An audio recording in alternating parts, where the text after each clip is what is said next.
Okay, hello everyone. Welcome to some of the new faces I've seen before, but as I mentioned a number of times, according to Jewish mysticism, existence is renewed every moment. So even though our lives may get boring and monotonous, beneath the surface, which physics today confirms, is pulsating, renewable, perpetually rejuvenated energy every moment. Now, if you could tap into that, of course, that would be the secret to all of life, because how much trouble do we get into, and how many mistakes do we make because we're looking for some high, some excitement. And if one is able to tap into the reservoirs of energy that are constantly being renewed every given moment, it would resolve many of our issues of looking for outside stimulation, distractions, whatever it is that we think gives us some type of momentary high, a sugar temporary high. So that's just an aside. That's not the topic of the evening, but I just said it because whenever I say seeing new faces, seeing faces I've seen, the truth is every face is new all the moment. And I was once speaking to a photographer. He was a world-class photographer. He was Russian-born. And I met him, and his specialty was motion photography. You know, capturing, for example, ice skaters or speed runners, people in very fast motion, which of course requires a particular skill, because you're trying to capture someone in motion. At the same time, you don't want a whiz. You want to see an actual stationary picture. At the same time, capturing them in motion. So it requires a particular interesting art. And we were speaking about it, and the classic line from Picasso, the artist, who said that art is the biggest lie that reveals a deeper truth, because no piece of art is real. Everything in life is mobile, everything is moving. So any type of stationary picture, what we call a still shot, is actually not real, because nothing is still. And yet a good artist and a good photographer could capture, in a still moment, they can capture an entire passion, an entire sentiment. So he was telling me that when he photographed different people, he says sometimes you photograph, this is the way he put it. He was Russian and he had put everything he was very blunt. So he said, there are people that you see the face of death, and there's some people who are the face of life. And he didn't mean death as in dead people. He said people who are alive, but their picture always looks the same. They're plastic. Nothing changes. Because they've developed they've mastered the art of falsifying and deceptive and duplicity, that they put on a face which is really a mask. He says, as a photographer, you can immediately see it. And then there are people, when you see their face, every time you take a picture of them, there'll be a different pose because they're alive. So their eyes sparkle a different way, their cheeks are different, their complexion, their disposition, and so on. And then there are people, you take a picture, every time it looks the same. He says, because these are people who are living, what he called the living dead. Their faces and their lives are dead. And he doesn't even know who the person is, but he can immediately, when he takes a picture, know what type of person that is. False people versus real people. So it's an interesting way of looking at it, because life is actually an expression from Maimonides in the Guide of the Perplexed. In the Moreh Nevuchim, he says, Kol chai misnaneya. Anything that's alive is always on the move. Today it takes on a new interpretation, because we have the world of the mobility, mobile phones. You're on the move. But the truth is, anyone that was, you don't need modern technology to be a person who's alive. And frankly, there are people who never had technology and they were as alive as it gets, and there are people who have all the technology in the world and they're as dead as it gets. Just like we say that somebody can clock and have billions of miles, of frequent flyer miles, and have never moved an inch spiritually or emotionally. And there are people who have never moved, who have never physically necessarily moved, but they're alive and they're traveling millions of miles. So this is really, part of the world in which we live, as I said, duplicitous world, echad b'peh echad b'lev world, where you have the duplicity between one thing, you can say one thing and mean another. You can smile to somebody and then stab them in the back. This is the art of duplicity that this world, adults of course master. Children have not yet learned that trick, for good reasons, because children, what you see is what you get. It's called seamlessness. In the words of our liturgy, of Jewish liturgy, it's Hashem echad, echad. It's unity, there's oneness, a seamlessness. that we all are touched by. When you see someone, what you see, what you get, their inside, teiche kibari, their inside is like their outside, and their outside is like their inside. Something about it that resonates with us. Because it's called truth. But, we've gotten accustomed to a lot of falsity, so some of us think that false is the default and truth is the novelty. Children don't know that yet, and hopefully we as adults don't teach that to them too early. Keep them, I wouldn't say naive, but keep them honest. And honesty means that there's no two worlds, there's no dichotomy. There's no dissonance in the psychological terms. Dissonance, cognitive dissonance, emotional dissonance, and all the different things, which maybe it explains why, even though it's almost like the opposite reason, many of us understand that when a boy becomes bar mitzvah, that's when they begin to be mechuyev, responsible to put on tefillin. So tefillin is the mitzvah, the phylacteries that we put on at age 13. Some people begin 2 months earlier to train, whatever the different customs. For a girl, it's a bas mitzvah, so it's not through tefillin, it's through her own maturity. But what is the main reason we say about tefillin? We say that tefillin is because at that point, the person is beginning to enter maturity. They're not yet fully mature, but they begin to be, you could expect from them self-control. And putting on tefillin is a sacred act, where a child may not be able to control themselves and therefore provide the proper sanctity to putting on tefillin. An adult, meaning a bardas, a person who turns 13, is beginning to be responsible for their behavior.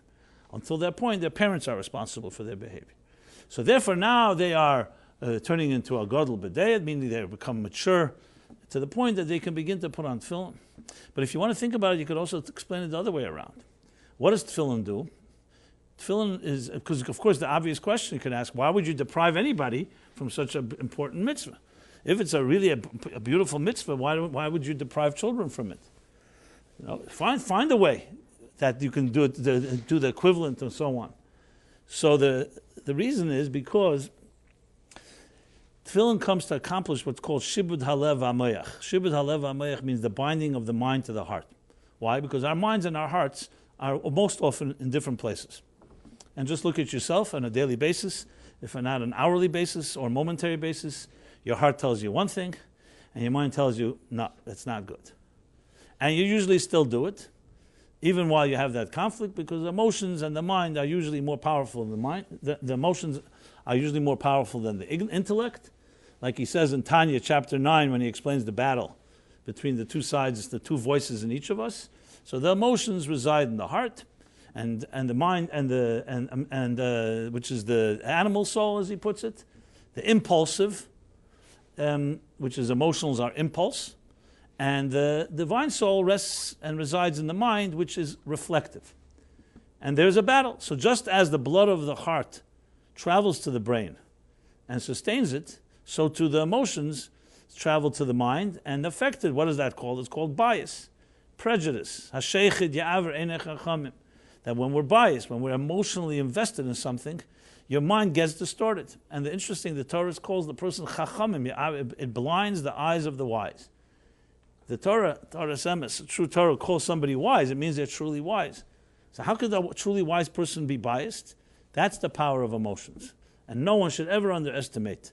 There's no person on earth, even Moses, the great Moses, had to recuse himself in situations, which was, of course, his greatness, that he didn't have to be told to recuse himself, because if there's even one tinge of possibility that your emotions are affecting your mind, you can't be trusted. There's bias. And the worst bias is the ones you don't even see. Ones you acknowledge is one thing, but the prejudices we don't see. And we all have prejudices. It's called prejudice, bias, stereotypes. The list goes on. So even if Einei Chachamim, even Divrei Tzadikim, even if someone's wise, and even if someone's righteous, when it comes to the emotions, just like the blood affects the mind, the brain, emotions affect the mind. And therefore we have this conflict all day, all the time, between what your emotions tell you and what your mind tells you. So tefillin comes to counter the balance. Shibud halev hamoyach. You put tefillin on the left arm if you're righty, across your heart, and on the head, and it's a form of binding, and you bind it. So what does it signify? It signifies is the reunification, the reintegration, let's put it this way, the battling all forms of cognitive and emotional dissonance, to put it in more sophisticated terms. Now children don't have this dissonance, so they don't need tefillin. Even though, as I said, most people see tefillin as being the gift of for the mature, in truth, is children don't have this dissonance. They are initially in that place where their mind and emotions are one. That's why parents have to tell them, don't tell everybody what you see, because children don't know the art of lying. They have not mastered that. They don't even know what it means. Like if someone were to ask you, when's the first time you ever lied? You probably don't remember, because when the transition from losing your innocence is part of the fact that you don't remember how it was like before you ate from the tree of knowledge, basically, in your own personal life. So the first time you lie is usually you saw someone else lie, a friend, most likely your parents. So we learn how to lie from the adults around us because they know the dissonance. So in an interesting way, tefillin is necessary for those that need that binding. So that's an aside as a small introduction to this discussion here. As I said, this is not what I wanted to begin discussing. Is the theme of this class is the slavery of our times. And of course, it's all connected to what I just said, because emotions, even as for all their virtues and all their beauty, can also enslave us in their tentacles as they entrap us in their biased and prejudiced view of things. And to the point that they even cloud our mind and our judgment. And once they cloud our judgment, we lose sense of objectivity, which is going to be part of this discussion here. So the slavery of our times. Now, with that said, the going back to what I said at the outset, that in Judaism it teaches us how the seamlessness and the unity of existence, which for children comes naturally. I was going to add one more point about that. In Hebrew, the word for face is panim. In English, when you say the face of something, on the face of it you say, right? You mean on the surface. On the face of it, it looks like one way. But when you dig deeper, like ostensibly, it's one way, but then when you dig deeper, you realize it's not that way. That's a common expression. In Hebrew, the word panim doesn't just mean face. It also means panim, inside. Pnimiyut, which is interesting. The word in English, face, does not mean necessarily inside. It could reflect what's on inside, but not necessarily.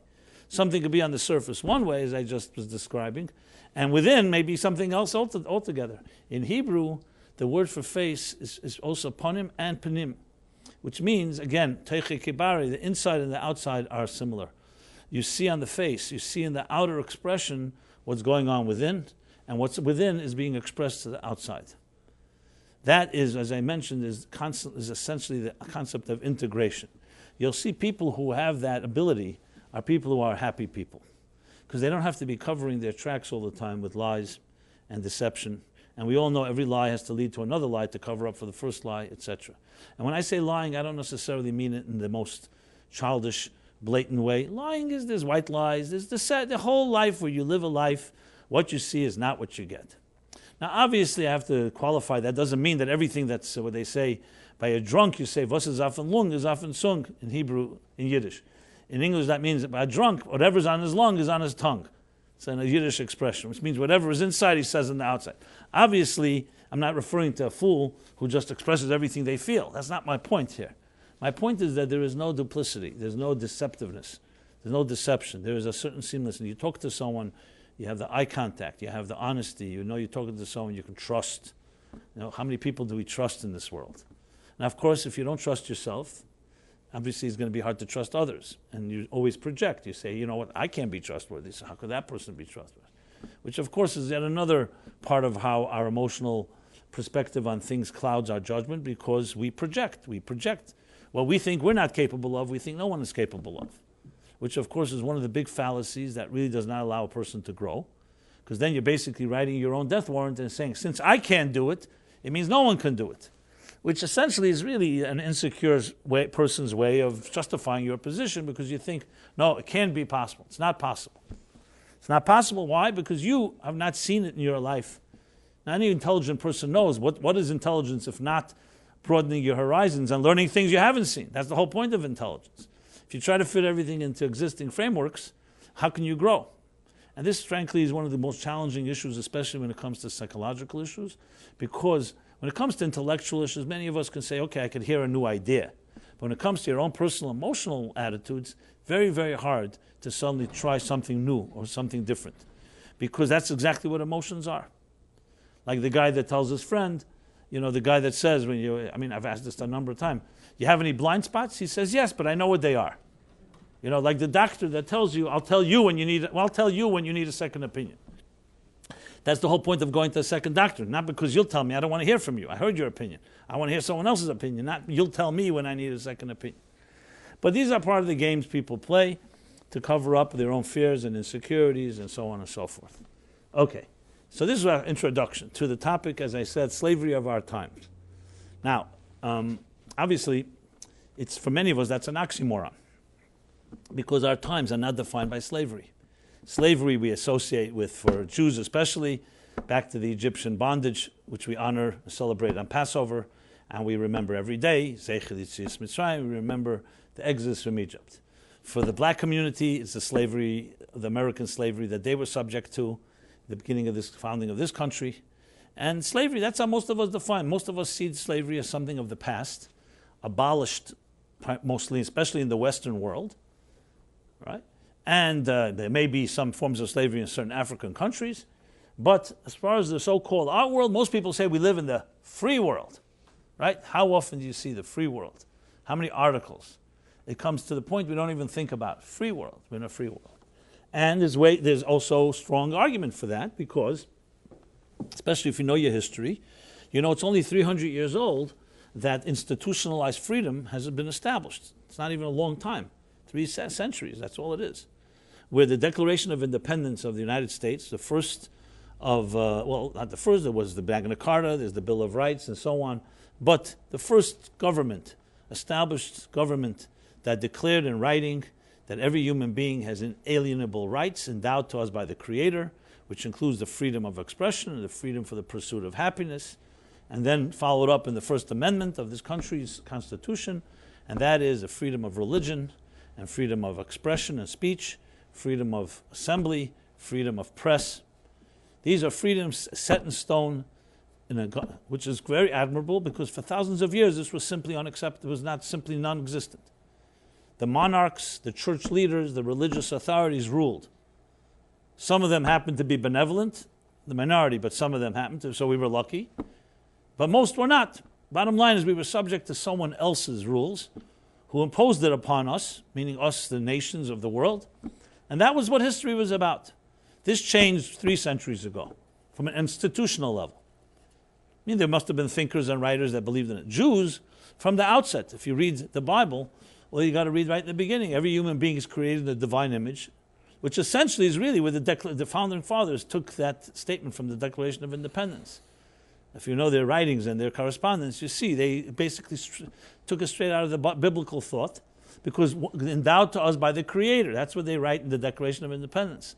The same documents, the same government that guarantees the separation of church and state is using the word Creator. And though there have been some detractors who've tried to change that, but no one's going to change that. That's part and parcel of this country, the Creator. The only country in the world that also has on its money, on its currency, in God we trust. I know it's become so common, but it's pretty amazing that it should have those words. I understand that doesn't mean that everything in this country is godly and divine. That's not my point. My point, however, is that these are statements because the founding fathers were deists. They weren't particularly religious, but they were smart enough to understand that if it's not coming from the Creator, because they could have easily written that all people are born equal.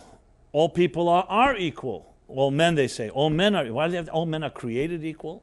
And they use the word Creator, which is clearly a divine, a deity. They could have easily avoided that, because they understood that as long as it's not attributed to some form of force that's greater than all of us, anyone can come and say, you know what? Some of us are more equal than others. If we're born equal, we can determine some of us are not born equal. Once it's endowed to us by a force that is not man-made, that guarantees absolute freedom, which is interesting. I don't know if anybody's pointed it out, but I'm sure the irony has not been lost on us that it was people who believed in a Creator that guaranteed freedom even to atheists. Would atheists have guaranteed the same freedom to believers, is the question. Because they could say, you know what, we can't use a Creator. If you can't use a Creator, you're immediately opening up the Pandora's box, so who says we're all equal? So they understood that, and no one's ever challenged it, to the point, obviously, of reversing it. Even the Atheist Association of America whatever they're called, because there is a logic to it. And it's not necessarily a religious argument, it's a logical argument. That once you take away that absolute element of a creator, now that's an aside, but the point I wanted to make was the issue of freedom. So you have a country like ours, and today you have most of the countries of the world embrace more or less these principles. We Jews acutely are aware of this because we have benefited from this. If anyone suffered before 300 years ago, it was us. So these rules of laws, if anyone benefited, it was no one that the Jews benefited more than anyone, because they were completely discriminated for thousands of years as Christ killers. The Christian majority of the Western world discriminated against Jews. Not just discriminated is a mild word. Persecuted, expelled, murdered, pogroms, inquisitions, and the Holocaust, which many thinkers attribute just simply Christianity. If not Christianity, would never have been possible. There's a book called Faith After the Holocaust by Eliezer Berkovitz. He makes that argument, and others. So this was a very hostile world. So the principles of freedom, especially freedom of religion and freedom of expression, and you can't impede, you can't in any way stop someone from expressing and worshiping as they see fit, obviously benefited. We know of this more as Jews more than anyone, the benefits. But it was benefits to all of mankind, in truth. So you could say we're in a free world. Why would we even use the word slavery today? But let's explore that. Is slavery only a thing of the past?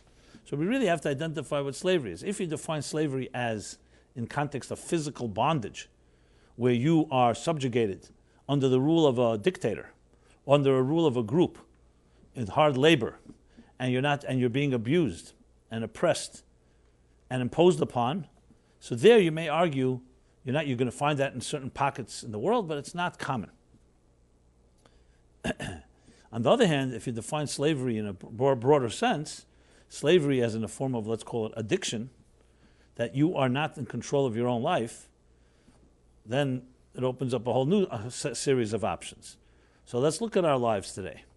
We may be free in a sense from outside oppression, and there's no one overtaxing us or ready to come and kill us. Well, I wouldn't say that, not ready, but I mean to say that there's just a free for all, and there's no series of laws that protect innocent citizens. But when you talk about slavery in a broader sense, many people today more than ever go to what's called therapy. You've heard of this word. Mm-hmm. And no one knows the amount of money spent because many people don't acknowledge they're going to therapy, even though today it's become fashionable, because it's like part of your regimen. However, we don't really know whether it's $1 trillion industry or just a multi-billion-dollar industry, but it's definitely up there. And what is therapy for? Therapy of all kinds of traps, fears, and insecurities that people say enslave us in some way or another. You talk about outright addictions. Addictions are defined as slavery. As soon as any substance, whether it's drugs, alcohol, sex, gambling, or overeating, whatever it may be, controls you, that's the definition of slavery. It controls you instead of you controlling it. So it's true, it's not a slavery from without in the sense of someone imposing it on you. You may be imposing it on yourself, or something in your life is imposing it on you. At the end of the day, we're products of our environments, we're products of our families and our parents, our communities. Many people feel enslaved by that. Some may not feel enslaved even though they are enslaved. Just because somebody, like what is it, 1984, George Orwell says, freedom is slavery, slavery is freedom. Some people think slavery is freedom. But that was also true in real bondage also. There's what's called, what do they call it, the Stockholm effect. When somebody is kidnapped, and they begin to identify with their kidnapper to the point that they feel attached to them. Or you have other scenarios, or even worse type of scenarios, whether it's, God forbid, wife battering or other things that people become addicted to. And maybe because either they lose complete self-esteem, so they feel no value, they feel they deserve it, or the known evil is better than the unknown evil. I mean, the whole list of psychological reasons why people can suddenly be in a complete state of helplessness and think that this is salvation for them. Or someone growing up tragically in a very abusive home, and they think abuse is natural, and non-abuse is unnatural, and they expect it. As painful as that sounds, there are people who think that pain is the natural state of being, because that's what they get accustomed to. I don't want to go into a whole elaborate, all the nightmares out there, unfortunately more than we often acknowledge, but it's important to state when we start talking about freedom and slavery and so on. So maybe slavery does not take the same shape as it once did, but it maybe takes on a much more insidious shape today that's far more dangerous. Because it's one thing, you know your enemy is right there, and that you have to figure out how to protect yourself. But what happens when you don't know where the enemy is? What happens if it's in here? What happens where you don't even know where it is, and you don't know when it's going to crop its head? That is a far more complicated enemy. Because when an enemy is an enemy defined, okay, I know where it is, I know I got to protect myself, I know how to fight, and it still doesn't mean it's easy, but it's a defined battle. The worst is when it's a cancer within. There's an expression, the arch enemy of the Jewish people in the Torah is, of course, Amalek. Amalek is an archetype of a force that is of evil, essentially, resident evil. Some associate the Nazis at their worst as being Amalekites, whether literally or metaphorically. But Amalek has many definitions, many manifestations. In the Torah, when Amalek is described in a few different places, the end of the chapter Beshalach, which we'll read in a few weeks, and then again in Kiseitze, in the book of Deuteronomy. So there's the words Asher karcha baderech, which means Amalek, who met you in the way. The Jews had just left Egypt, suffered for 210 bitter years, and they were weak and demoralized, and Amalek, recognizing that, attacked them, which of course is a real sadistic act. You don't attack someone who is, of course, in a weakened state.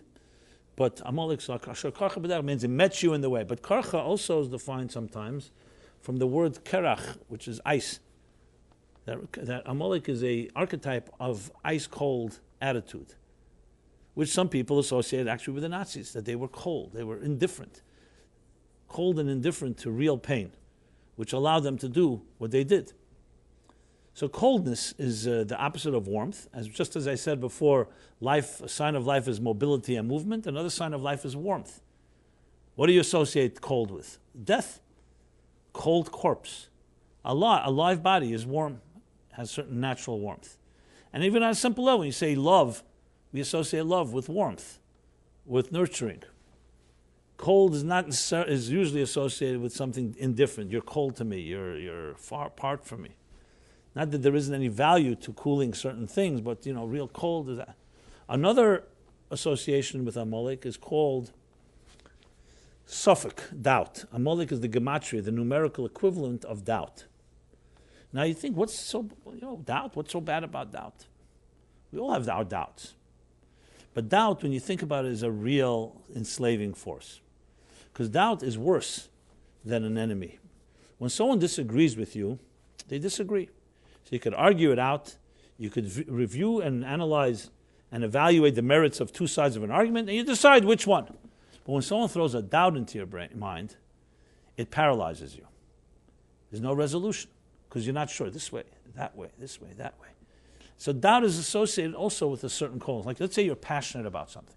You wake up one morning, you're excited, I'm going to take on a new challenge, I have a new idea, okay? So there's always guaranteed that there's some people in your Rolodex, or whatever they call it today, your contact list. You call them up, guaranteed that they're going to throw some cold water on your idea, and they say, don't get so excited. I remember last time you got so excited, remember how disappointed you got. I've seen this already. You have these seasoned, experienced, depressed souls that remind us that the more things change, the more they stay the same. Don't get passionate and excited. Okay. And, even worse, they throw in doubts. Now, obviously, any plan needs to be reviewed, but any friend that instead of endorsing and embracing your passion and enthusiasm throws cold, I don't know what kind of friend that is. Now, if they see something dangerous and they want to make you aware, it's one thing. But just to throw it, which is usually just projecting their own failure probably, and as I said earlier, they project their own lack of confidence, and they basically actually don't vergehen is the word, Schadenfreude, that they can't tolerate when someone else is excited because they're never excited. Or some other, I'm not going to analyze anyone without knowing them, but this is a pretty textbook approach. And then, of course, a friend, you call someone up and you tell them such enthusiasm, and instead they say to you, that's great. How could I help you? And they help you infuse you, at least with confidence, at least with feeling. Then, of course, there's time to review the plan and make sure it works, etc. But there's a certain power to enthusiasm, and doubt is a kiss of death. It's worse than someone saying no. Because it's like someone, what they say, a cream with a nose. They just like, they smirk. And they throw in that doubt, and you start second-guessing yourself. And we all know second-guessing yourself is one of our worst enemies. And it usually comes, again, especially if someone's a chronic second-guesser. I don't know if that's a categorization in the psychological manuals. A chronic second-guesser often comes from being criticized by parents. That every time a child wanted to do something, they were always criticized. So they start growing up questioning themselves. Maybe my judgment is off. Something's the matter with me. This all goes into the big word Amalek. And what does it do? It's a form of slavery. So if you start talking about psychological enslavement, we may have far more in slavery today than ever in history. Then it was a slavery from the outside. But I don't know how much the spirit of people were enslaved. As a matter of fact, ironically, some people point out that the Jews were very healthy and strong internally when they were persecuted from outside. And as soon as they were freed from outside, they became very neurotic on the inside. Now, you can explain that, obviously, because you have a defined enemy. And when there's a defined enemy, it crystallizes your own inner... You better have solid resources because you have to survive. When there's no enemy on the outside, we become complacent. Vayishman, Yeshurin, Vayivat is the expression. Yeshurin is the expression for Israel when they get fat with comforts and with pleasures and with indulgences. Vayivat, they begin to, what's the word Vayivat? They begin to, brikazech in Yiddish. Huh? You give a kick. Yeah, but it's not just the physical way. They begin to rebel against their own values. Look at the world today. Look at America today. United States today. It's a land of great blessings. There's no question about it. I mentioned before the foundations of this country it's a blessed country. I'm talking about the principles. I'm not talking about every person. I'm not talking about every group. I'm not getting into the specific politics of our time. Overall. And you see it in the last 300 years of this country's history. 250 years. How many years are we? 1776. 250 years. It's been blessed. As you look at the Declaration of Independence and all the other constitutional documents, you're not going to find anywhere that our goal is to make a wealthy country, that we're going to build a lot of businesses. Because they were wise enough to understand, create a healthy environment and you'll have prosperity. So the goal was not to make money. You don't find anywhere in American founding fathers' documents that we're going to become a prosperous country. It was about a country that embraces values, as they say, that are beyond us. And the whole role of government is to cultivate the welfare of its people. United States, that's why it's called United States. Again, I don't want anyone to get the impression I'm naive and I understand plenty of flaws to our situations. But those flaws are not necessarily in those fundamental documents. I'll go a step further. Many people point out, what do you mean all people are created equal? Those same founding fathers were slave owners. But I'll point out this, yes, that was wrong. But something? They still wrote that in the document, and the documents that they wrote that undid slavery that they themselves transgressed. So that's interesting. It was those documents that actually finally Abraham Lincoln and the American people, the citizens, realized that it goes against their fundamental beliefs. So however they justified that dissonance, whether it was because blacks were not human in their minds or half people or whatever it is, but bottom line is that it ultimately was abolished. Now, that creates a healthy climate, a healthy environment. When you have a healthy environment where all people are respected and you give them their rights, they will create a prosperous community. And that's what happened. That's what happened. The fall of the Soviet Union had plenty of power was because ultimately it defiled human dignity. But as much as the Soviet Union's advances, it did not respect the human rights. And that was the ultimate, because once you destroy, who was it that's Richard Branson of Virgin, whatever his companies are, he says, don't focus on your customers, focus on your employees. Create healthy employees and you'll have healthy customers. Because if you don't treat the people with respect, then obviously ultimately the customers are also not going to be treated with respect. So it can't just be for the business of it, Now, there are plenty of flaws in the system, and that's definitely not going to defend capitalism in the full sense of the word. It has its benefits, has its qualities, virtues, has its vices. And of course, people trust. We see issues of regulation and all the breakdown of systems and all the other theories that go on about who's in control and what power there is. But the point I wanted to make was that when you look at when you look at what happened as a result of these freedoms. What's the result? There's been a fundamental breakdown of the soul of people in this country. Now, where do you see that most? You go to young people. You go to young people and ask a young person in this country.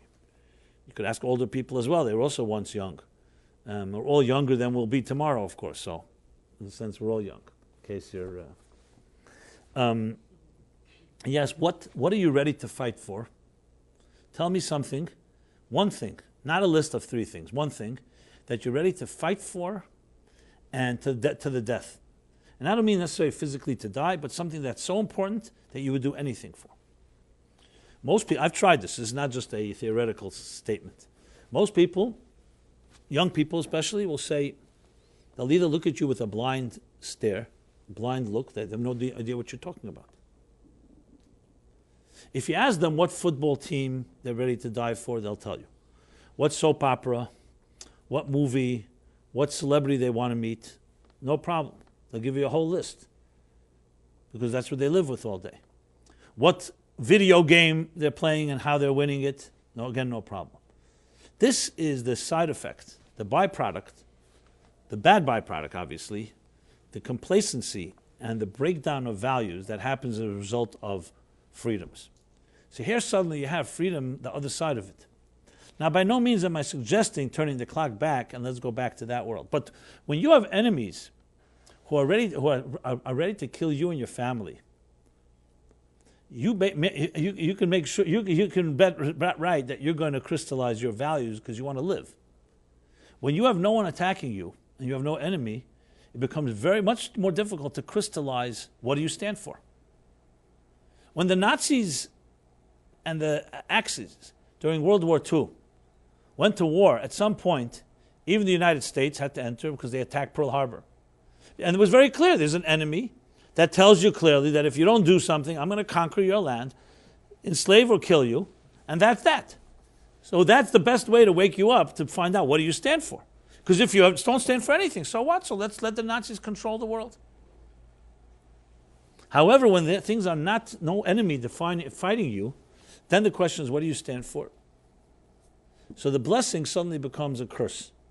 Now, by no means, again, it doesn't mean the blessing isn't a blessing. It means it's a double-edged sword. So you'll see when people get what they want, and they get everything they've asked for, they will tend to become complacent, and that's where the breakdown begins. Now, when you look at, for example, I'll give you an example. I read it somewhere, I forgot where I read it, but it was very interesting, that society throughout history goes through a five-step cycle throughout history, which approximately takes around 100 years. Every 5 steps go through every 100 years, 150 years, that we go through these 5 steps. The first step is people is oppressed by another people. And then they find freedom. They free themselves. And as they do that, they start building their lives with very healthy values because they knew what slavery was. Now they're free, so they know what was. They know from what was the contrast of what was wrong. They build a healthy world.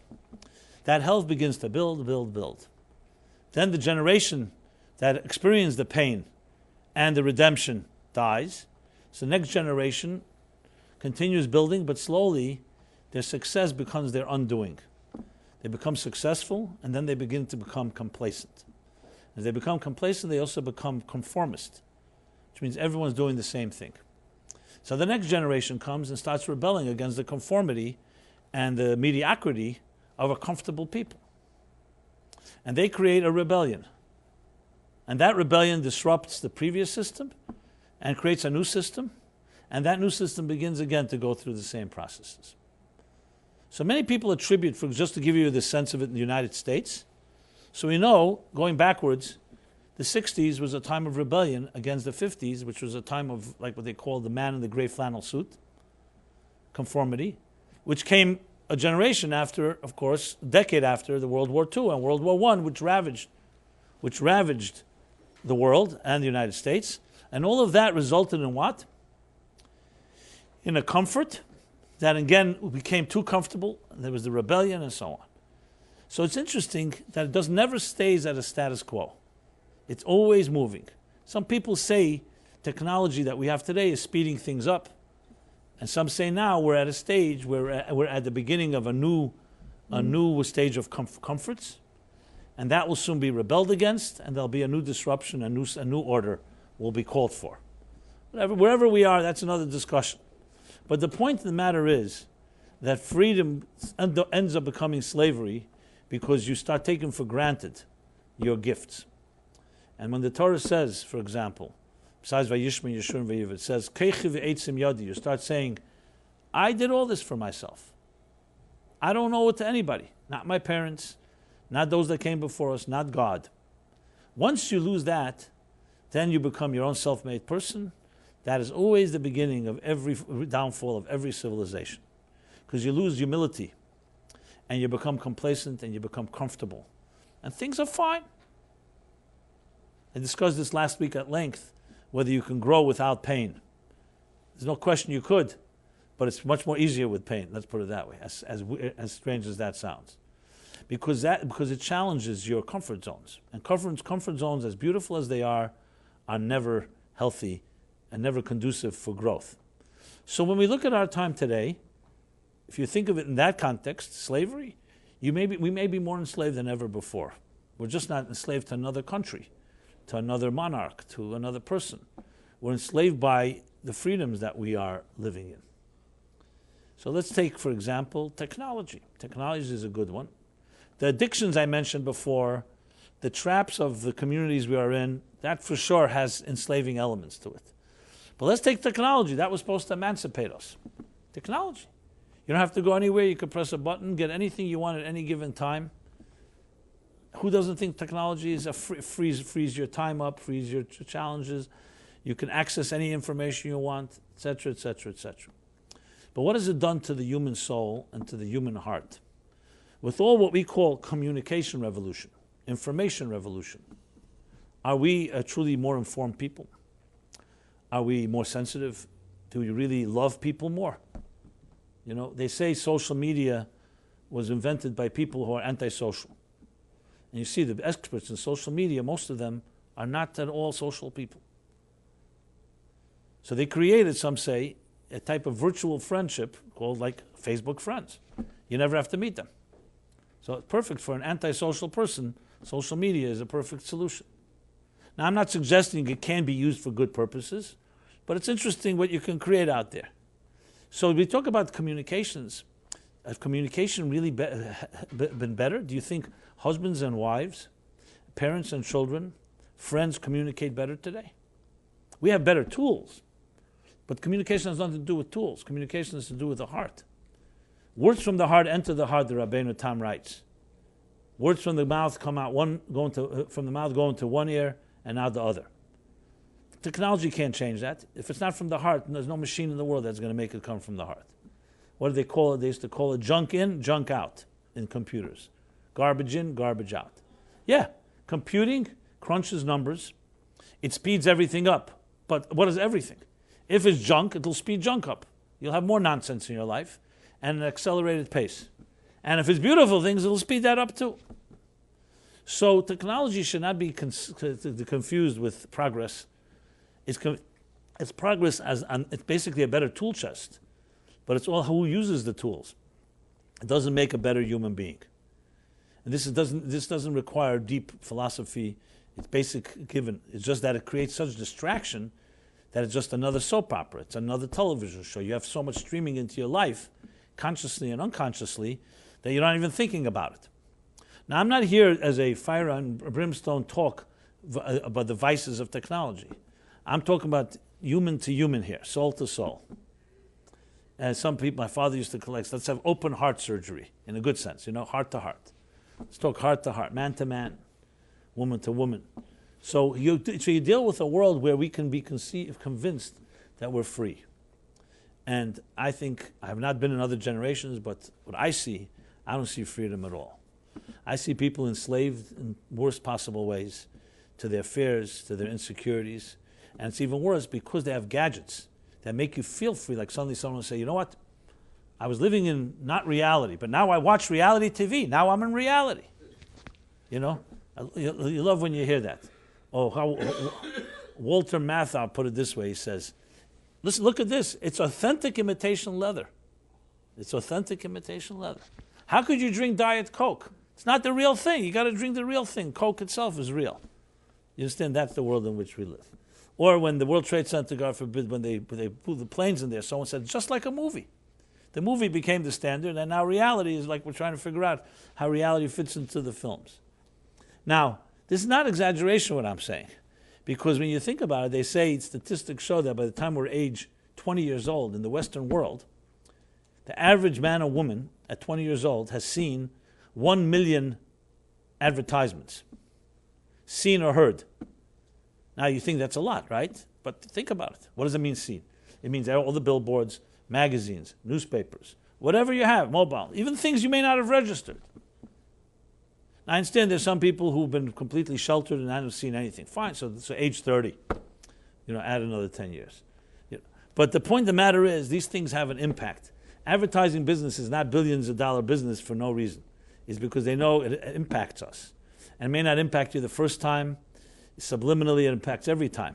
What do they say? You have to see it 18 times. That's why the 18th email, you start saying, hey, you know what? Let me consider it. When the first time you got it, you said, this is garbage. What do I need it for? Because there's something that happens. You see something. Many times it has some repetitive thing. Now, I'm not here to give you some tricks of the trade how to manipulate people. I met a guy, I knew him many years ago. He was a psychotherapist. He was excellent, psychologist, helped many people. And we meet, and I say, what do you do today? He's no longer in that business. What do you? He's in advertising. I said, how'd you get from helping, psychology to advertising? He says, I'm doing exactly the same thing I always did, but for more money, a lot more money. I used to help people with psychological issues. Now I manipulate them with psychology. Then I thought to myself, I said to him, you know what? You remind me of the radar company, the radar detector companies. They make the radars, then they make a better radar detector, and then they sell that to the police. Then they make even a better. It's like the guy who's making the mouse and the mouse traps, and you make money from both sides because you're always improving each one. That's a great business model. That way you're making money from both sides. So I said, so what's going to happen is that after you make enough people unhealthy with your manipulation, you'll probably go back to therapy and heal them all. He said, yeah, that's a good idea. I said, you could do both at the same time. You could say, I have real experience. I know how to manipulate people, so I know how to heal them too. Anyway, this is half humorous, but you get the idea. That's the world in which we live. And I can tell you that. I've been offered, without kidding, I usually don't talk about this, I've been offered pretty good money because of my own experience with psychology and emotions to get involved in that type of work. It's not outright manipulation. It's for the good of them. It's for the good for people. We have to sell them a product. They don't know yet it's good for them. So how do we convince them it's good for them? Now, do you have any ulterior motives, or you're purely doing it for the good of mankind? And I'm not suggesting every product is bad, but you get the idea, the mindset. It's all about how it sells. Now, some of us can sell our souls out and become involved in that, and however we justify it. We all have, it's called Ein Adam Evra Aveira Elim Ken Nichnas Bei Ruach Shtus. Means a person doesn't sin unless there's a moment of insanity. So we become insane, and we get blinded, and we convince ourselves the ends justify the means, because if I get wealthy, then I'll give a lot of charity, and I'll help the whole human race. Okay, we all know the what's it called? The shtick, the line, whatever you want to call it, yes. But the point I'm trying to make is that, you go back to what does Judaism teach us? Judaism teaches that perhaps there was one nation and one people, I'm not saying every one of them, but at least the nation as a whole, starting with Avram Avinu, Abraham, that money was not the first thing, and manipulation was not the first, and the means did not justify the ends. People who dedicated their lives to what it says in the Torah, Laseh Tzedakah Mishpat. That's where it began. As I mentioned, even this country, even the United States doesn't say anywhere that the business plan of this country is, let's create freedom of religion. That way we'll attract a lot of people, especially Jews, will make us a lot of money. No one ever said that. It doesn't say it anywhere. It was the exact opposite. Create a healthy society and automatically you'll have prosperity. Anyone that starts the other way around, I'm going to have prosperity and that's why I'm going to create a healthy society, you can know, rest assured where that's going. Because there's a very clearly an ulterior motive that's going to cloud the judgment of how this should be run. No charity has been generated more than in a country like this. Not just by the country itself, which spends billions of dollars on charity, and the taxpayers approve of it, which itself is unprecedented, but also look at the latest giving pledge of Bill Gates and Warren Buffett, and actually embarrassing mostly Jews in the big high brackets to give 90% of the giving pledge. Go to givingpledge.com and you'll see it all. And compelling them that in their lifetimes to give away 90% of their value, of their wealth. Now you could say, okay, 10% of $20 billion is also pretty good, but still, greed is greed, and most people don't want to give away their money. It's not natural in this material world to do so. So these are some of the signs, positive signs. Whether you agree with where that charity is going or not, and I'm sure many of us are cynical and say, yeah, there's probably some tax break or something. Go look into it and see. Yes, there are tax breaks, but 90% is a lot of money. You can get tax breaks without giving that much. Now, the point I'm going back to is, let's go back for a moment, because like a Bill Gates was at the top of his career. It's not when he was 60 years old he retired and decided to come give back. You read what he writes. He writes, there came a point, I made so much money, what am I going to, I have no ambition anymore in making money. 70 billion, 80 billion. Where are you going to go with that? He's not going to build a country. In the olden days, someone with that type of money would go build a country, an empire, an army, and become, a Julius Caesar, another emperor. Interesting, in his 40s, literally in the 40s, it's like 40s as a young man, would go off completely into putting all his energies into charities. Again, whether you agree with the charities, it's a different story. I find that pretty amazing. Because it means he came to the pinnacle. And I know many of us will say, I'll make 80 billion, I'll also go into charity. Yeah, but you know what? Not how many people you know are doing that. And you don't have to wait till 80. Most people can live with 1 billion, you also have more than you can ever spend. So, because clearly, and I've met him, but I read about him, and I see, because he realized that he'll be enslaved by the money that he's made, unless he does something that gives back. And you'll see it time and again. And as much as we understand it logically, the seduction of the material world is so profound that even if our minds tell us otherwise, we are constantly being hypnotized by this world. And that's the ultimate slavery. So let's put it in more Kabbalistic terms, but it's a little example. I read about a guy, Lower East Side, a few years ago. People knew him. He was a single, what they call alter bocher, an old bachelor in his 80s, late 80s, never married, no children, no family, obviously. And no one knew, but he would walk around. He looked like a homeless person. And he died. And they discovered $1.4 billion in his accounts. Billion or million? Billion. Yeah. Okay. And he accumulated it over the years. What happened? Every penny went to the government. He had no heirs. He had no will. Nothing. So all went to the government. Then I read that, you could check it out, we know his name, and that he was asked for charity. Some people knew that he had something, they didn't know what. No, he was so stingy with the two types of stinginess. People are stingy with others, and there are people stingy with themselves.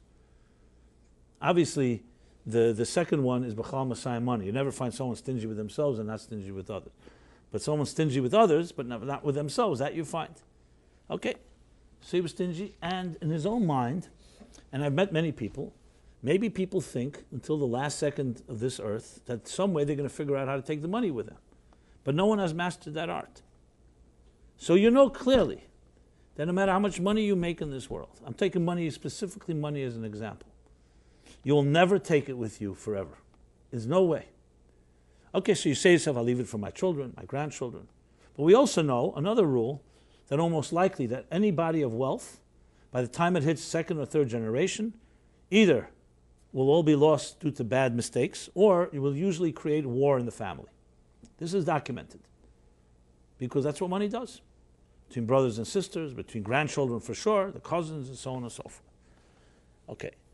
But the seductive power of it is literally, I'll just compare it just as I don't like to use this more crass example, it's essentially just like a sexual seduction. At the moment, you lose complete logic. And you'll do whatever it takes, even if it's completely not rational. Even if it's destructive. Even if you know it's destructive. Here, everybody knows it's temporary. But still, as the words in the Gemara, the classic words, we will choose Chaya Shah over Chaya Elam. We'll choose temporary life over permanent life. That's how it is. Now how? How is that possible?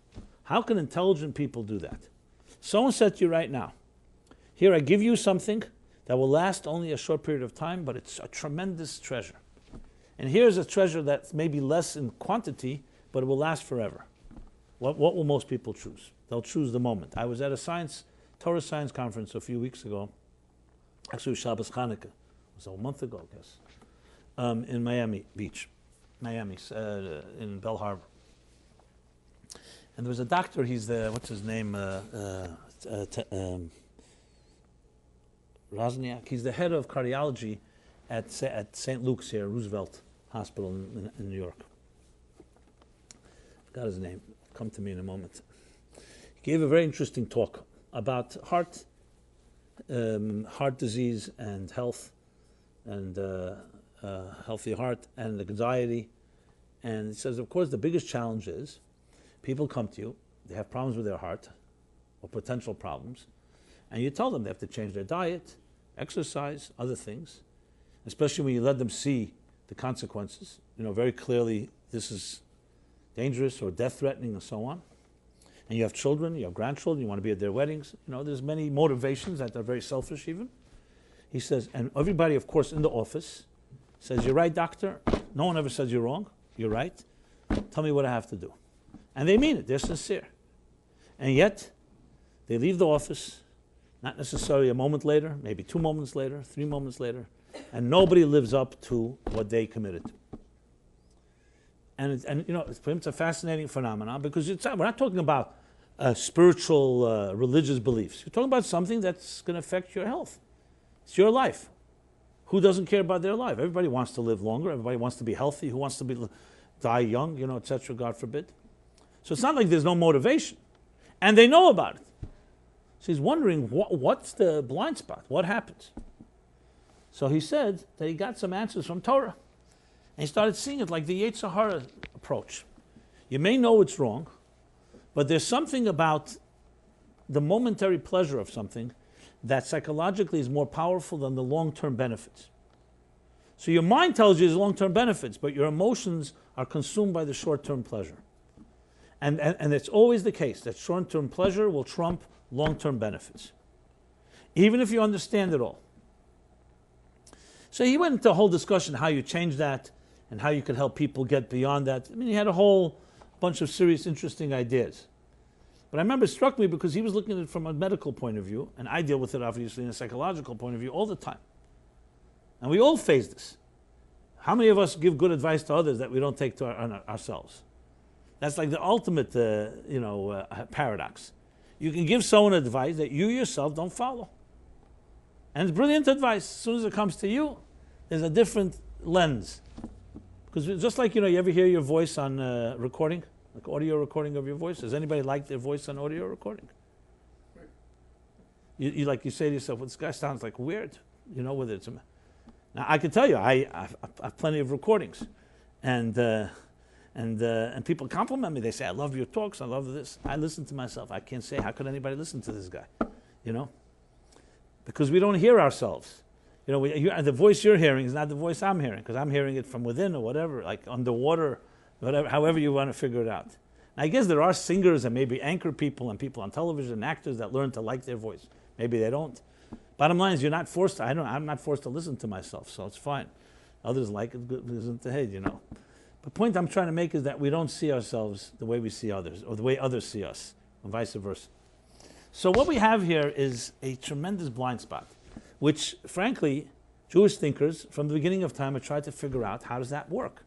What would blind somebody to that extent that till the last breath they think they can take their money with them? And they know, you can give it to a good cause. You can give it to the tzedakah, and it's still so difficult. Do you know anybody on this? I mean, I should say there are exceptions. Do you know anybody that it's easy for them to put their hand in their pocket and give you any money they have? There are natural balei tzedakah that love to give tzedakah. It's an interesting phenomenon, but most are not that way. In Tanya, chapter 37, he analyzes it brilliantly. He says, because money, he calls chaye nefesh. What does that mean, chaye nefesh? Because money is a symbol for everything we value. Our time, our energy, our ingenuity, our creativity. It's like a symbol of everything. So it's like called soul money, soul power. So he says, when it comes to someone asking you, for example, when it comes to a certain transgression or mitzvah, there, the Yetzer Hara, the negative, the impulse, will challenge you. But when it comes to something that represents all of you, your entire animal soul is invested in it because it represents all of you. So it's not easy. That's why it's so difficult for a person to tear money away, because they feel it's like they're tearing their flesh. You're tearing your dam basar, which is, by the way, one of the reasons we sometimes give money instead of fasting, because it's like chaye nafshi. It's like giving of your flesh and blood, because money represents food you could have bought or other things that sustain you. It's not just another thing.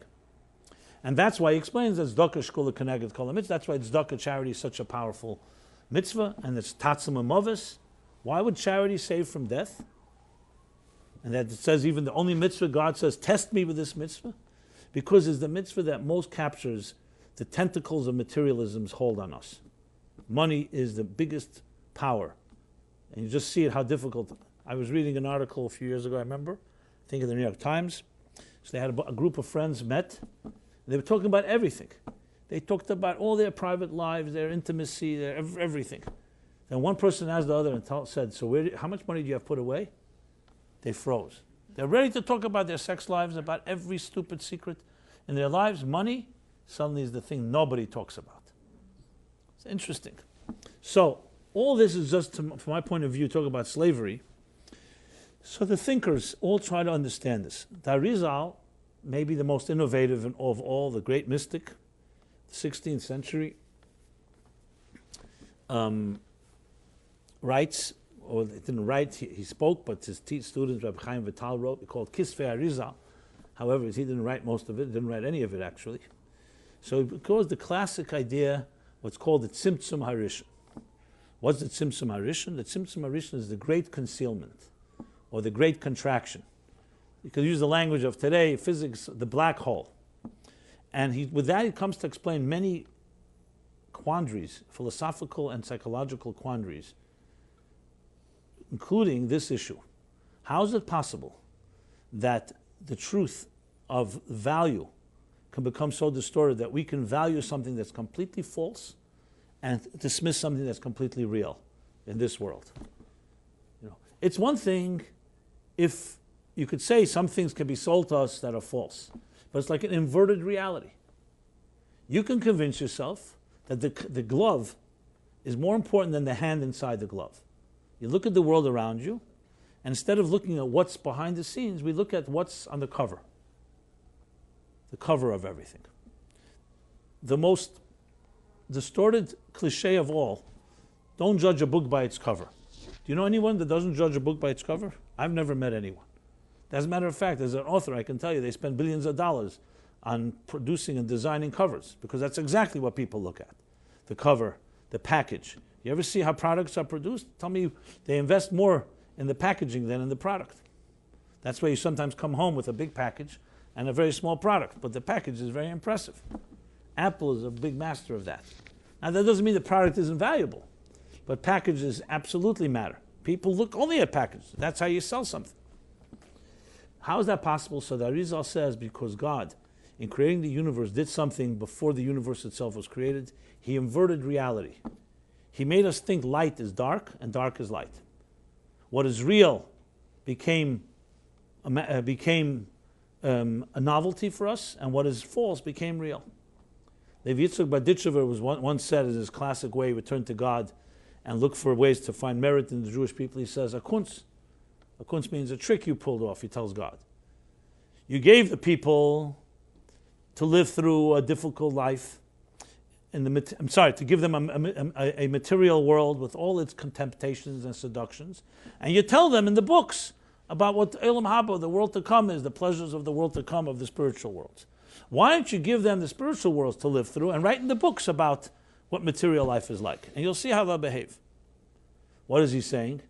You made the material world so compelling and so seductive, and you tell us that there's spirituality and the spiritual reward, and if you do the right things, you'll be rewarded and you'll be given deeper, soulful experiences. You should turn it around. So the Arizal explains basically, using a good example maybe, there was this, sometimes they tell the story of a chassid and a misnagid. In case anybody's offended by those terms, we'll use the terms philosopher and a rabbi if you like. And you figure out who's who. So you have these two people debating, let's call it the skeptic and the believer. Maybe that's the best. So the believer believes, of course, in God. And the skeptic has questions. And they're debating the issue. Now you can imagine, I'm sure everybody's had these what we call the long marathon debates that go nowhere about the topic. And back and forth, the proofs for God, the proofs against God, the agnosticism, and this thing, the different views. Finally, the chassid, the believer, says to the other guy, the skeptic, he says, you know something? I really envy you. Why do I envy you? Because you really think about God all the time. And I have to be honest, and admit, I think about myself all the time. And with that, they part ways. Now, this skeptic, who obviously also had a measure of arrogance, thought this was a great compliment. Here he gets this great believer, this great rabbi, teacher, everybody admires, to say that he's selfish and thinks about himself, and this skeptic thinks about God. Until a few years pass, and either he matures or he meets somebody that enlightens him and says, no, he didn't actually compliment you, he actually insulted you. Because what he meant was the following. He says, you think about God all the time because you know you exist. You don't have to think about it. It's a given that you, Aniva Avsiye, that you and nobody else exists, that's for sure. Your question is whether God exists, so you think about it all the time. You contemplate, maybe God exists, maybe God doesn't exist, and so on. For the believer, it's the other way around. He knows God exists. So he thinks about himself all the time. Do I exist? Am I an illusion? Why do I exist? I need to justify my being. Now this isn't just semantics. It's really two realities. It's two realities. Many people feel, and there's even Jewish thinkers that feel this way, even in the religious world, that Shemayim la'Hashem, ha'aretz nasan l'bnei Adam. Heaven was given to God, but earth belongs to human beings. Oz l'karta holach b'nemusa means you come to a city and you follow its customs. As they say, you come to Rome, you do as the Romans do. And some Jews, even devout Jews, think that means literally.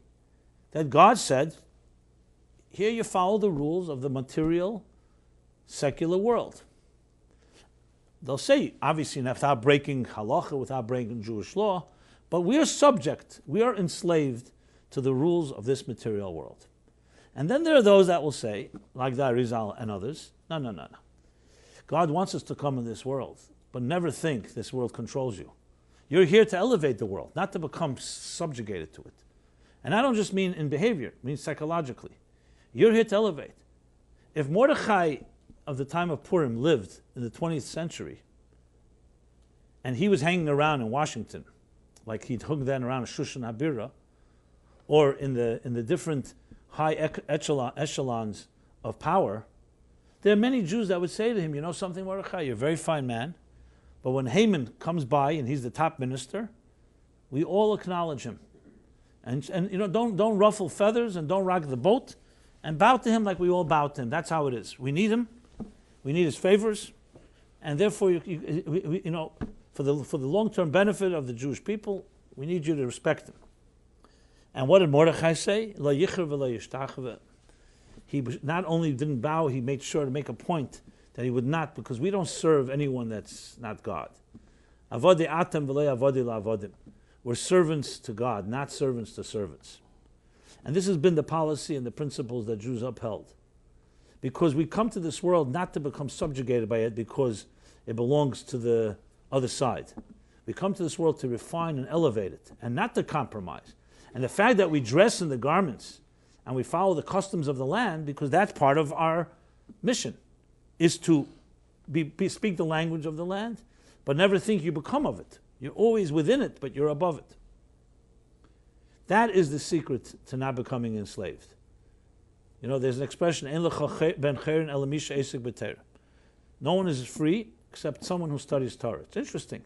It doesn't say, Kol misha esek b'Torah hu ben cher. It doesn't say if you study Torah, you're free. It says without studying Torah, you can't be free. Which tells you can study Torah and do mitzvahs and still be enslaved. Why? Because you could be technically, mechanically doing mitzvahs, you could be mechanically studying, but it could be completely a form of slavery, even slavery to your own conformity to your community, or slavery that you're still enslaved by your animal soul and evil and inclination. On the other hand, why can't you be free without the Torah? Because the Torah gives you a perspective that teaches you that you're not of this world. You're not defined by this world. You're not trapped by it. You're not enslaved to it. Nothing in this world can control you. But you have to firmly, absolutely believe that. And only Torah can lead you there. Because if you study science and you study other systems, Chachma b'goyim tamen, there's much wisdom out there. But it's wisdom of the world. In the words of some scientists, you cannot change a system from within a system. The system of existence and its science cannot teach you how to transform existence. It can teach you to understand existence. But a system that comes out of the ego cannot transform the ego. Torah teaches you of a different reality. Torah b'goyim altamen, which means it's a different reality. It's a reality called transcendence. It's not made of this world. It's not understanding the physics or the mechanics or the chemistry or the biology of this universe. It's trying to understand God.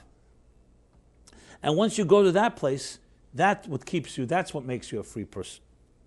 So slavery and freedom has a whole different meaning in that context. Not whether somebody has their fist, their foot on your head and oppressing you. That's a physical, limited sense.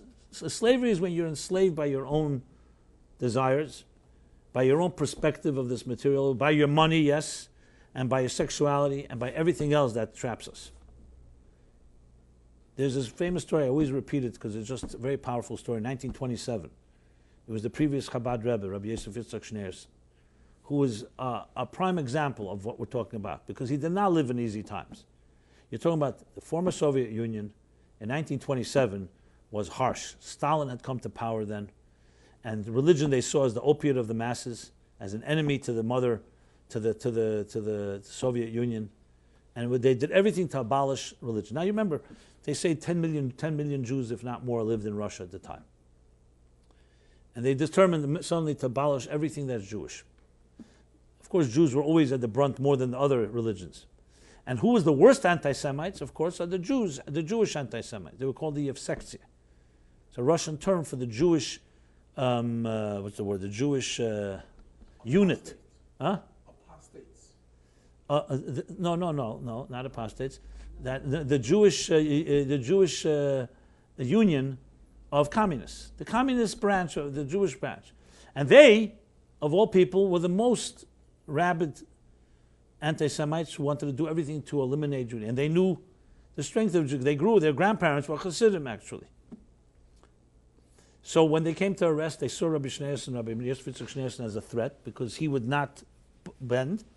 So they thought that if they could arrest him and kill him, it would eliminate the resistance, so to speak.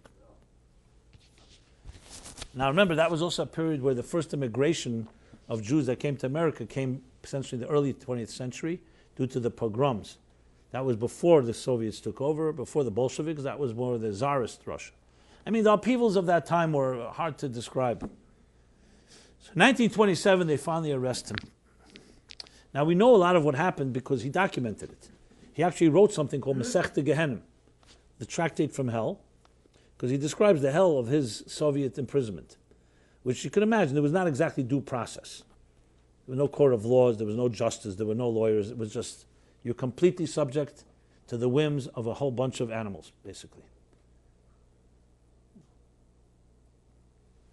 Now, he's arrested, and he writes in his Yoman, his diary, that he writes in that besides the torture and other things, he also, for his own dignity, he said that he refused to cooperate.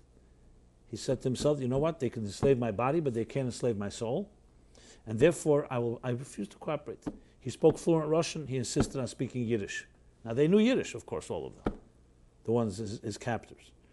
And then a whole list of things, I'm not going to go through all the details. There's one particular episode where he's speaking to a man called Lulav. Lulav was one of his captors, one of the Jewish. Now Lulav's grandfather was a chassid of the Tzemach Tzedek, who was the grandfather of the Frierdiker Rebbe, the previous Rebbe.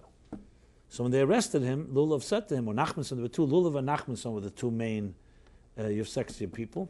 One of them said, Rebbe, he called him Rebbe, he says, let me carry your bags, when they took him to the prison. Let me carry your bags as my grandfather carried your grandfather's bags.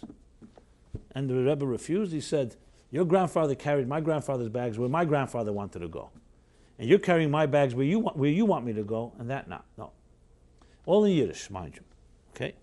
They come to prison, and they began the torturing and whatever they did. They wanted to elicit, of course, confessions. And they couldn't budge this Rebbe, obviously. Especially he made that decision that he was not going to budge and compromise in any way. So finally, I think it was Lulav who pointed a pistol to his head, to the Rebbe's head, and said, listen, Rebbe, in Yiddish, this is a place where you're told what to do. You don't choose what you do. And this pistol here has changed many people's mind to cooperate. That's what he told him in Yiddish. And he responded, the Rebbe looked at him and said to him, this toy, this tzatzke, he called it, this toy, can only frighten someone that has one world and many gods, but not someone who has one God and many worlds. And that's what he said, unblinking. So he was so furious, Lulav, he said to him, Rebbe zen vervet eisfirn. We will see who will prevail. And the Rebbe said to him, yeah, zen vervemen. We'll see who will prevail. Now the end of the story is critical to know. Because he could have been shot on the spot. It was very easy. It was not a problem for them to do so. But for whatever reason, they didn't. Lulav, obviously, all these people were shot because they didn't last long. The whole thing was driven by a reign of fear by Stalin. Everybody was killed. There was nobody that lasted. And the Rebbe was freed from prison. He came to America, actually, in 1940 and lived till 1950 here in the United States. So his words, who will prevail, we'll see whom we've seen. But the words that he answered, you'd think, okay, listen, it's a nice, cute line. But it wasn't a cute line. This is being said with a gun at his head in a place where not exactly people came out living. They killed people without any reasons there. But the presence to be able to say that is obviously the presence that any one of us can understand. It's like when you ask Holocaust survivors. I asked this question to a few that I've met in my life. Elie Wiesel, one of them was friends with my father, and others. And I said, is it true that the Jews sang Ani Mamin, I believe with complete faith, when they went to the gas chambers? So he told me, and a few others told me, that they were in different areas of the camp, so they really couldn't see or hear what was going on the other side of the camp. They kept them separate. But many times at night, I heard Shema, Krishma, I heard Kaddish, other prayers, Ani Mamin as well. So of course the obvious question to any spoiled American brats like us is, how is that possible? The Jews are not insane. You're living in the worst hell probably in all of history. Haster Aster Panai in the deepest sense, where concealment of God is not even, you're talking about here, not just concealment. The opposite, complete control by every force that's... And why? Because Jews are Jews, and why is God quiet? Ayeh Elekechem, we say, right? Ayeh, where is God? Our enemies will say, where is your God? And that's what the Nazis did, taunting. And yet the Jews had that, where does that come from? They should have been angry at God. Fine, you don't want to express your anger. But to say prayers and blessings and I believe, walk into a gas chamber, millions of Jews, 1.5 million innocent children for no reason. It's almost impossible to imagine. However, I think this resonates with all of us when you hear the answer. And the answer that you hear time and again, ask anyone that was in that situation. Again, this is not like a nice Hollywood film. We're talking about real life here. Real life and death, I should say. You'll hear the answer when these words are different words. And it goes like this. They could take our bodies, but they can't take our souls. That's what the song and the prayers meant. You could take our lives, but you can't take our faith. You could take us, but you're not going to take our children. And if it won't be us, it'll be our children. And if it won't be our children, it'll be our grandchildren. But we will prevail. In different words, what the Prediker Rebbe said. You can frighten someone that has one world and many gods. Why? Because he has no other world. That's it. Take the world, that's it. We're not embracing death. But you think you're going to frighten me because of a gun? That my faith and my soul is going to become frightened because you're taking away some temporary life of mine? Again, of course, nobody wants to die. But that's what it meant. So it wasn't some type of naive, delusional state. We're singing Ani Mamin, and we think this is Gan Eden here. Obviously, they knew where they were. But they never lost their dignity, even in the most undignified situations. And I'm not saying everybody. There were Jews that behaved in ways that we know we're not very proud of. But, we don't talk about that so much. But we talk about the Gdesh. And we talk about that story you hear about one of the Nazis about to kill a Jew. And the Jew asked to say something. What do you want to say? So he starts saying his prayers, vidui, whatever it was, his prayers. And the Nazi says, what are you saying? He says, I'm thanking my God. What are you thanking your God for, miserable Jew? I'm about to kill you. I'm the one that's in control. Where's your God? So he said, I'm thanking God for not creating me like you. This is what it comes down. We could suffer, but we're not sufferers. And this is ultimately the reason we're here today. Because, and this is the challenge, our challenge of our times is the slavery of our times is the hardest slavery of all. It's not as painful, perhaps, and it's not as life-threatening, but it's life-threatening to our souls, because it's very easy to lose your soul today. Because we're free. We can do whatever we want. We don't have to fight for ourselves. I mean, obviously we have our challenges in Israel and other places, but it's not at all like what it was. So the first thing we have to recognize is that the material Olam Hazeh does enslave us, period. The Arizal, in his brilliant understanding of the Tzimtzum, explains how it's possible. Because God, yes, turned the whole thing inside out where you can convince yourself that the glove is more important than the hand. As crazy as that sounds. And that the eggshell is more important than the egg. And that you could be worshipping. That's why klippa is called klippa. You hear the word klippa very often. Klippa, klippa. Klippa is a word that often people translate as evil. Klippa means a shell, a husk. The Shalor writes, klippa kodma lepri. The reason there's a klippa is in order to protect the fruit inside. Why do we have an orange peel, a potato peel, an eggshell? To protect the fruit. Where does it become a klippa and a negative? When you start worshipping the peel and forget there's a fruit inside. That's the story of our lives.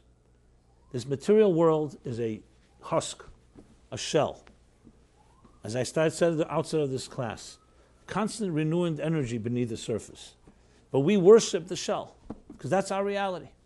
An analogy they give for it is of imagine a family that is, in the olden days they had the parrots who, the landowner, you couldn't pay your dues, they put you into prison.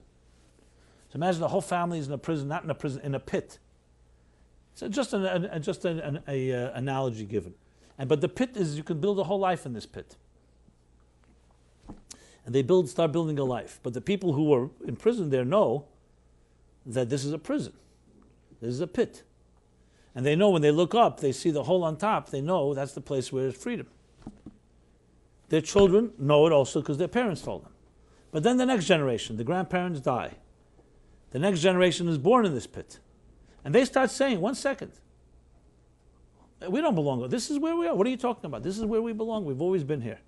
And you can imagine, as every next generation becomes more skeptical, they say, no, you see that hole up there? They say, no, that hole's like a sun. That's all it is.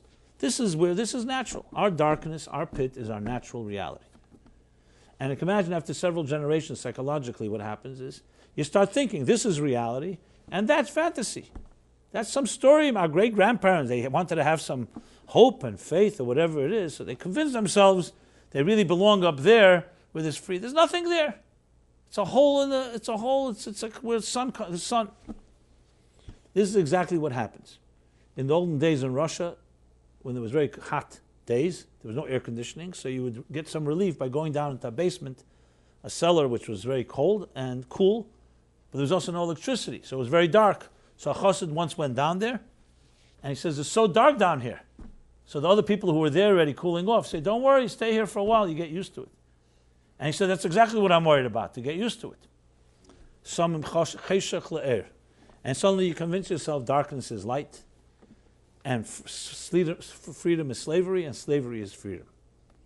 So he wasn't so far off Orwell when he made those statements. It's not difficult to convince people who are slaves that they're free. It's hard to do, you know when? When there was real slavery. The bondage in Egypt was pretty hard to convince people it's freedom. Even then there were people that thought there was, and they wanted to go back to Egypt, etc., or not leave. But today it's very easy, because you could say, what do you mean? No one's tying, no one's keeping me, I'm not in shackles, I'm not in a prison. I have all the gadgets in the world, I could access everything on my mobile phone. Nobody's telling me what to do. But, as we all know, there's the demons within, there's the psychological slavery of the material world. And you could fill in the blanks yourself, everybody could define it. And Yediyah Samach Lechetzi Refuah.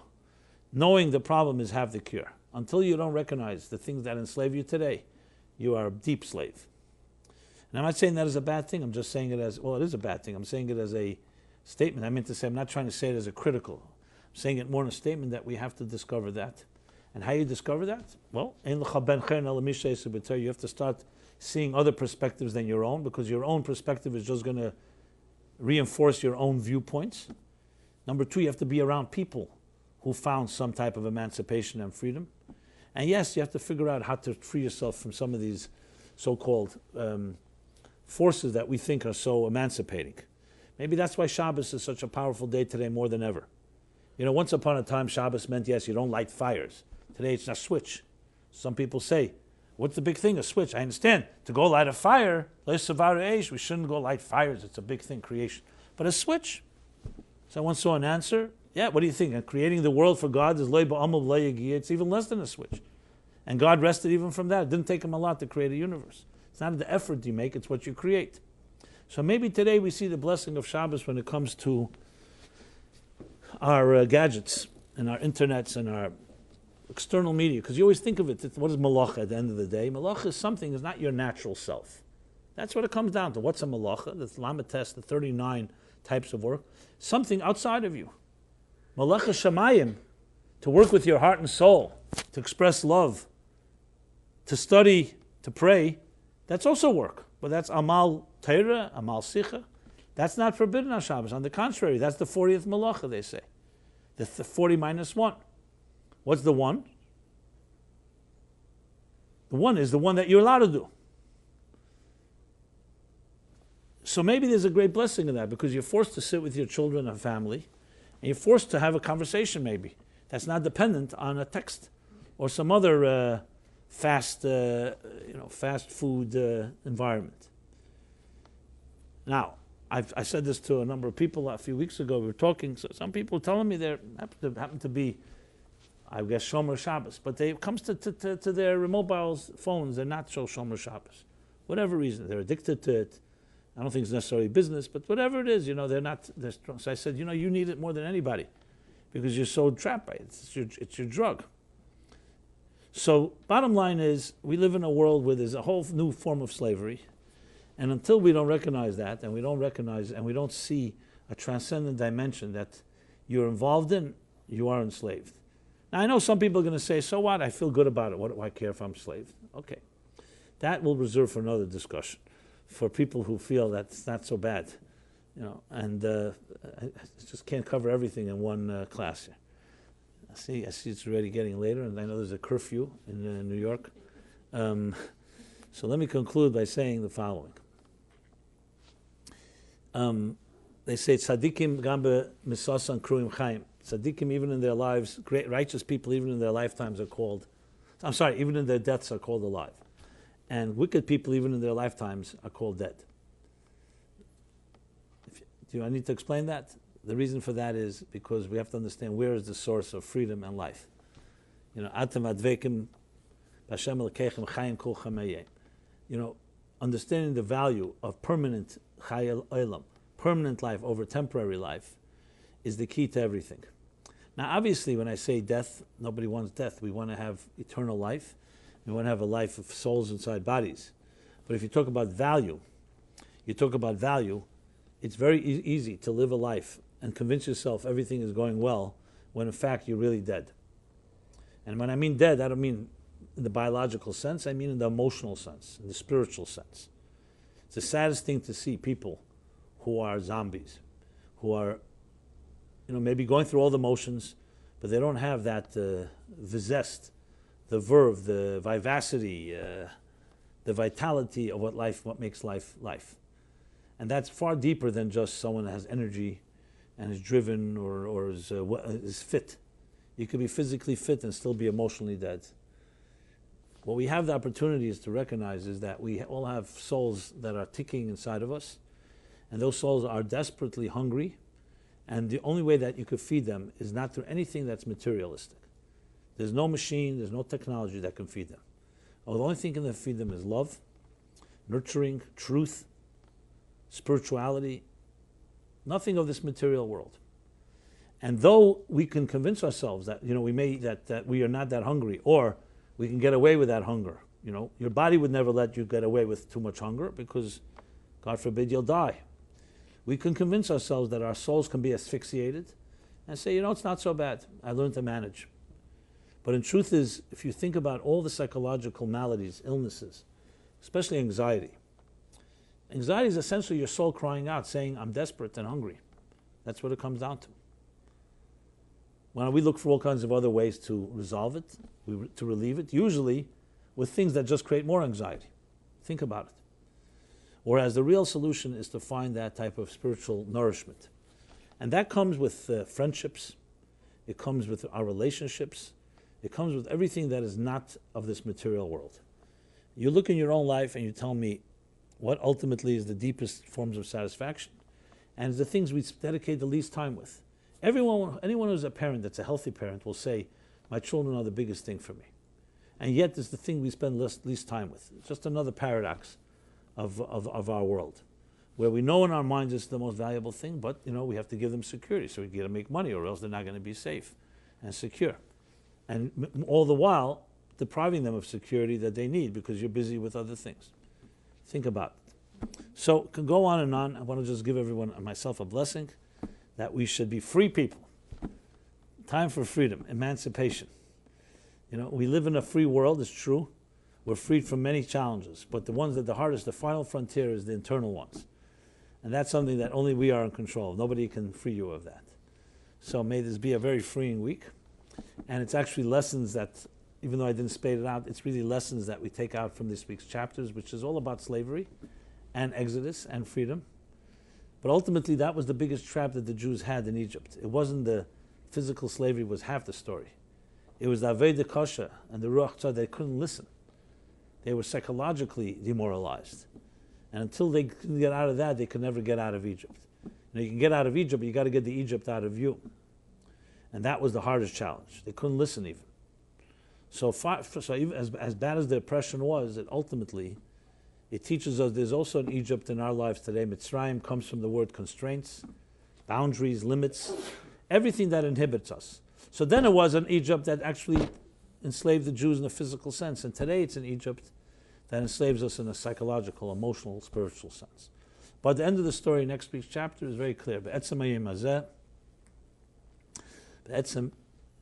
the bright sunlight, the essence of the day, noon, you ultimately find the freedom. That means the end of the story is a good one. But in our case, we have to initiate it, and we have to find ways to express it. I suggested different things earlier, and with that I want to bid everyone a very freeing week, and one that's sustainable, not just for 1 week, but forever. And we will continue our journey here every Wednesday night.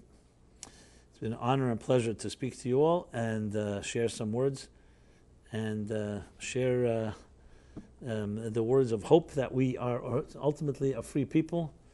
As the Maral says, that once the Jews left Egypt, they never again could be enslaved. They became fundamentally B'nai Cheren, free people. And of course he means by that mostly psychologically and spiritually, because the fact is we were enslaved by different nations.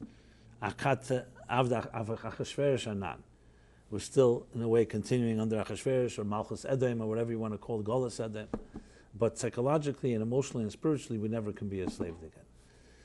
Because we are servants of one God and not servants of God's servants. Everyone have a very good week. And if you have not left your email address, please do so. We have a paper here, sign-in sheet. And any way that I and Meaningful Life Center can help you become more free of your own enslaving masters, please let us know how. And until next week, thank you very much.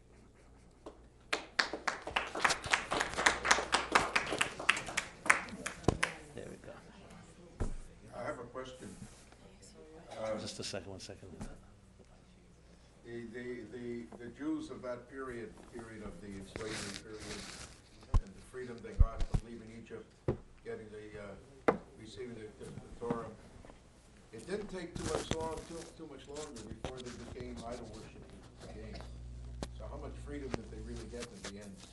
It's true. And that idol worship kept coming back and back and back. That demonstrates what I was saying, that you can be free and still not be free. Exactly right. Well, we hope that's over with, and now we enter into the world of Mashiach, and we won't have to deal with that anymore. But we still have our challenges. Yeah, good point. Yeah. Good. Everything's good.